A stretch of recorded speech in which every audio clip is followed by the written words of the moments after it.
Hello, Hugo Reed. This week I have sort of a long book, but I think it's a really good one.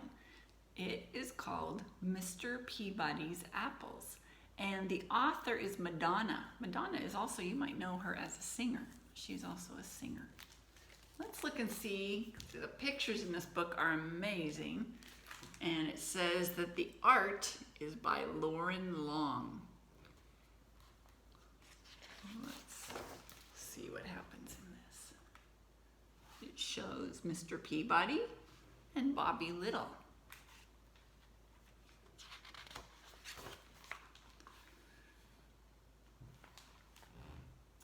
Happyville. So we know the setting already, right? Let's see. Sometimes we look at the pictures to see if we can tell when it took place. If it's like modern or if it was a long time ago. Still a little bit hard to tell from this picture that we're seeing so far. But one thing I think we can tell, does this take place in a city or a little bit more in a small town country? And it looks to me like, since we can see country around it, that it's taking place in a small town. Do you know what this is? Those are water towers. And a lot of times when you pass small towns, and sometimes you'll see them around, there's one down close to San Marino too that's tucked away, you may not notice it, but this is how towns used to, and some small towns still do, store their water. So the water comes into here and then the gravity forces it out into the different people's homes and pipes and all that. So this is called a water tower. It's where they keep like their drinking water. Ooh, it looks like there's going to be a sport going on in this book. Baseball, right? I see the ball. I see a bat down here. I see someone over here with a glove. It looks like they're running bases.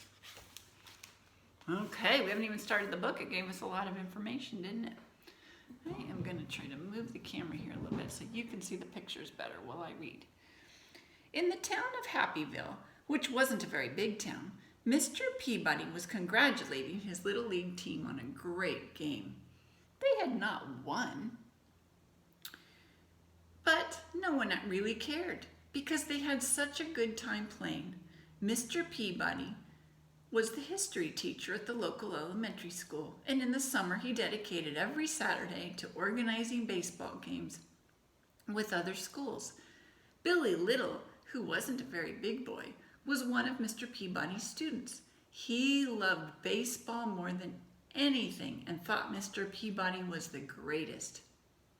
After each game, he would stay to help pick up the hats and balls, and when they were finished, Mr. Peabody would smile and say, "Thanks, Billy. Good job. I'll see you next Saturday."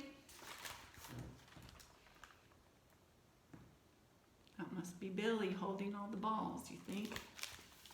And the bats. Actually, all the bats and the ball. There's only one ball. Oh, did I skip a page? No. Then he would start his walk home along Main Street of Happyville, which wasn't a very big street, waving hello to everyone he knew, and everyone would wave hello back. Along the way, he passed Mr. Funkadeli's fruit market, where Mr. Peabody would stop and admire Mr. Funkadeli's fresh apples. He would pick out the shiniest apple, drop it in his bag, and continue on his way. Across the street, Tommy Tittlebottom watched with curiosity as Mr. Peabody walked away with the apple. "That's strange," Tommy said to himself. "Mr. Peabody didn't pay anyone for the apple." Tommy got on his skateboard and rushed to tell his friends. Do you think that was really Tommy's business? Sometimes when we tell other people's stories, that's not our story, we call that gossiping. We're talking about things that weren't necessarily our business. Let's see what happens. There's Tommy and his friends. The following Saturday, Mr. Peabody's team played another game. And they lost as usual, but no one seemed to care because they had such a good time playing. Billy picked up the balls and the bats, and Mr. Peabody set off to his walk home. He waved to everyone he knew, and they waved back. Once again, he stopped outside Mr. Funkadeli's fruit market, picked up the shiniest apple and dropped it in his bag, and continued on his way. Across the street, Tommy Tittlebottom and his friends watched Mr. Peabody, and they were amazed at what they saw. Mr. Peabody had not paid for his apple. They couldn't wait to tell all their friends, who told their parents, who told their neighbors, who told their friends in the town of Happville, which wasn't a very big town. I just noticed something on this page. I've been saying Happyville, and it's Happville. So, Happville. Sometimes when you're reading, we make mistakes, don't we? So, if he was really taking it without paying for it, that would be wrong, wouldn't it? Let's see what happens next.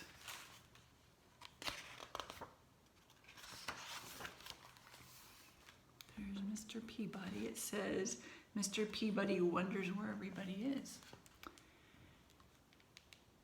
Then the Saturday after that, Mr. Peabody was standing all alone on the baseball field, wondering where everybody was. Then he saw Billy walking toward him with a sad look on his face. "Hello, Billy, I'm glad you're here, but where's the rest of the team?" asked Mr. Peabody. Billy remained silent. "What is it, Billy?" he asked again. Billy didn't look up. "Everybody thinks you're a thief," he said to the ground. Mr. Peabody looked confused. He took off his hat and scratched his head.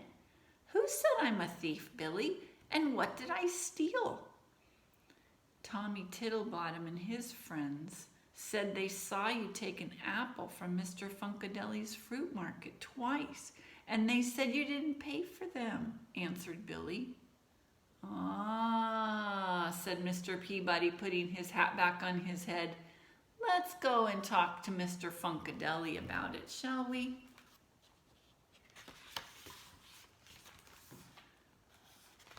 This caption says, "Everyone thinks you're a thief."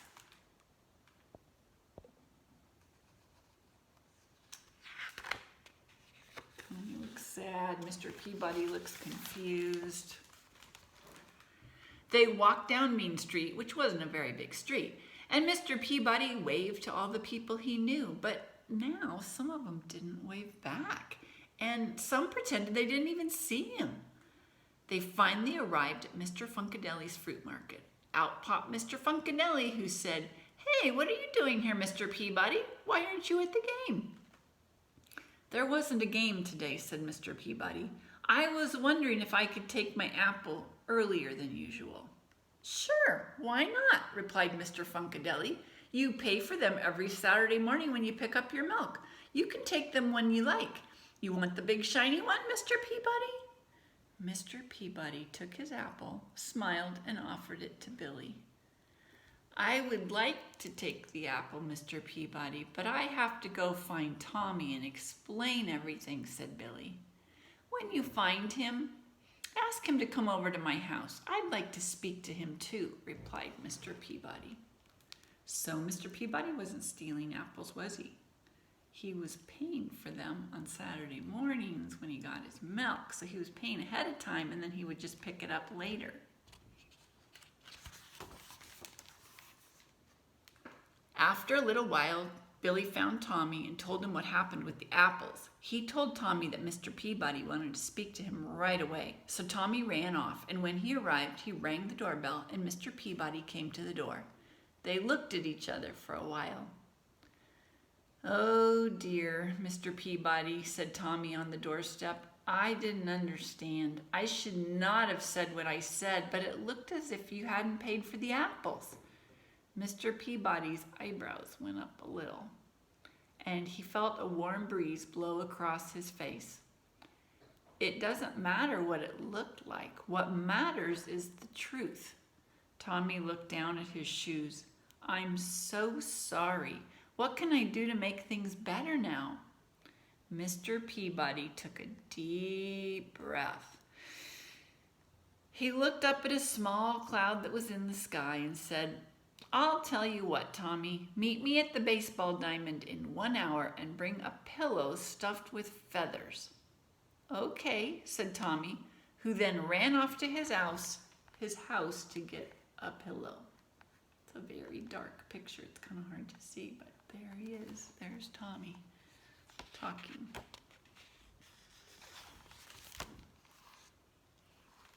So here they are on the baseball field. An hour later, Tommy met Mr. Peabody on the pitcher's mound. Hello, Tommy, said Mr. Peabody. Follow me and bring your pillow. Tommy followed Mr. Peabody to the top of the bleachers, wondering what this was about. It's a windy day, isn't it? Mr. Peabody asked when they reached the top. Tommy nodded his head in agreement. Here's a pair of scissors. Now cut the pillow in half and shake the feathers out. Tommy looked confused, but he did it anyway. He thought it was a small price to pay to gain Mr. Peabody's forgiveness. The wind carried thousands of feathers far and wide.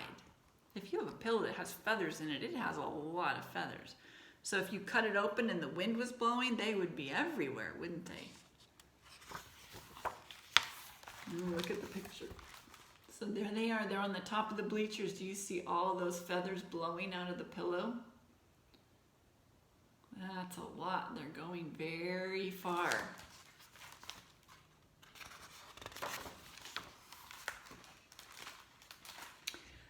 Tommy looked relieved and said, Is that all I have to do to make things better? There's one more thing, said Mr. Peabody. Now you must go and pick up all the feathers.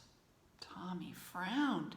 I don't think it's possible to pick up all the feathers, Tommy replied. It would be just as impossible to undo the damage you have done by spreading a rumor that I'm a thief, said Mr. Peabody. Each feather represents a person in Hapville. So now all those people think he stole something, but he didn't, did he? He really was not a thief. And he's saying those feathers represent all the people who now think I'm a thief, and we can't really undo that. There goes Mr. Peabody. He's walking home. Wonder how he's feeling. Probably kind of sad and disappointed and maybe a little angry because people were saying things about him that weren't true that made other people think bad things. There was a long pause as Tommy began to understand what Mr. Peabody was saying. Finally, he said, I guess I have a lot of work ahead of me. Mr. Peabody smiled and said, Indeed you do. Next time, don't be so quick to judge a person, and remember the power of your words. Then he handed Tommy the shiny red apple and made his way home.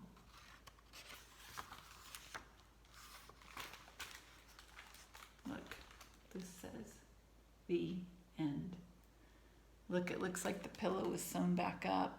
So maybe he did find a lot of the feathers. I don't know. I also think it's interesting. It sort of looks like a baseball a little bit. And who's out the window? It looks like they're playing outside the window again. Do you see that? So it's showing life keeps going on, but sometimes we do damage with our words. So we need to be careful what we say about other people.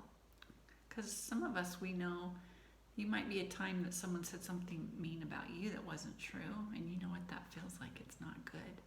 So our words can be like those feathers floating in the air, and lots of other people, they get into their life and they believe them, but they weren't true. So we want to really be careful before we say words about other people that aren't kind.